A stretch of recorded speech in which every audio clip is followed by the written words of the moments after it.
How to use green screen on CapCut. Hello everyone, welcome to our channel Create, Log and Delete.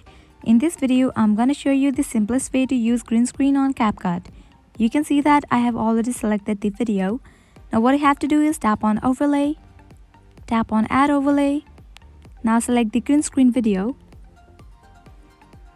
Now tap on this option of Cutout. First adjust your video. Tap on Chroma key. Now just move around this icon. Tap on the option Intensity, increase it. Tap on Shadow, increase it. And it is done.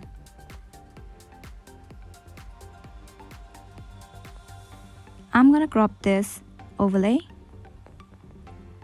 In this way, you can easily use green screen effect on CapCut. At the end, if you find this video helpful, make sure to like, share and subscribe to our channel. Also comment down below what you guys want to see in upcoming videos. Thank you.